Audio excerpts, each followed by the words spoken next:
kasus pembunuhan di Subang sudah memasuki bulan kelima. Hingga hari ini belum juga diumumkan siapa tersangkanya.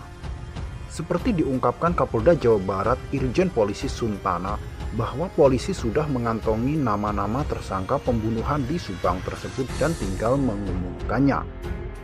Irjen Polisi Suntana pun dalam keterangannya waktu itu menyebut nama-nama tersangka.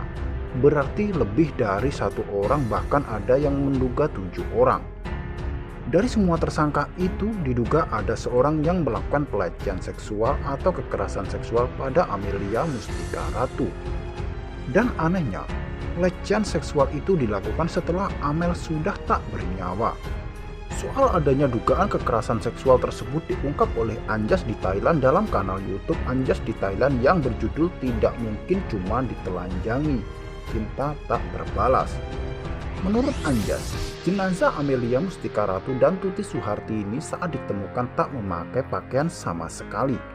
Lantas masyarakat berpikir jangan-jangan ada tindakan kekerasan seksual pada korban. Memang hasil otopsi pertama tak ditemukan kekerasan seksual pada korban. Anjas mengatakan, bagian hati kecil saya bicara. Kayaknya tak mungkin tak ada kekerasan seksual, katanya. Dari hasil penyelidikan forensik memang pertama tak ditemukan adanya kekerasan seksual pada korban. Namun di otopsi yang kedua ternyata ada bagian yang dikoreksi dan juga ada penambahan. Hanya saja sayang hasil otopsi kedua tak diungkap ke publik. Tapi saya yakin di situ ada sesuatu yang memang tak diungkap ke publik, terutama soal kekerasan seksual pada korban tersebut, ucapnya. Dalam keterangan ahli forensik Dr. Sumihastri Purwanti, ada 2 hal dilakukan beliau soal otopsi kedua, yakni ada koreksi dan juga penambahan. Dikoreksi disebutkan Dr. Sumihastri, waktu kematian sangat fundamental karena berhubungan dengan alibi, katanya. Kekerasan seksual itu bukan berarti bertemunya 2 alat kelamin pria dan wanita. Tapi ada perbuatan lain yang sudah masuk dalam kategori kekerasan seksual, katanya. Menurut Anjas di Thailand, secara logika pelakunya ramai diisukan orang dekat korban yang punya hubungan emosional dengan keduanya. Namun, di kasus Subang ini tidak hanya pelaku, tapi juga ada peran lain seperti dalang dan orang yang turut membantu. Mungkin bisa saja membantu itu membersihkan kamar mandi di TKP karena tujuan utamanya untuk menghilangkan jejak dan sidik jari si pelaku, katanya. Karena menurut Anjas di Thailand, jarak 1 dan 2 jam sudah cukup panjang.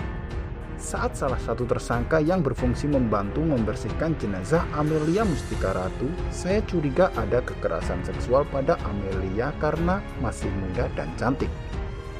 Otopsi kedua hasilnya justru lebih lengkap lagi, karena didukung oleh ahli dan alat lengkap dan canggih pula.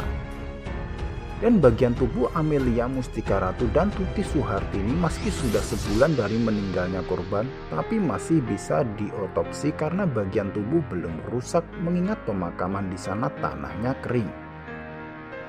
Dalam hal ini Anjas di Thailand menganalisa, pelaku yang bertugas memandikan jenazah tersebut ada syahwat di situ karena Amel cantik dan muda.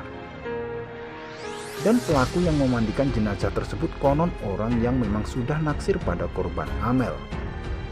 Namun karena sesuatu hal, cintanya bertepuk sebelah tangan. Disitulah mungkin hasrat datang sehingga terjadi kekerasan seksual pada korban Amel.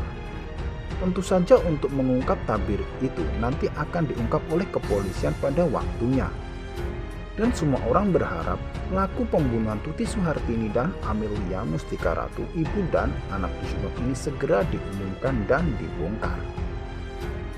Oke, terima kasih sudah mengikuti video ini sampai habis. Tapi jangan lupa untuk tekan like, komen, dan subscribe supaya tidak ketinggalan informasi terupdate dari channel ini.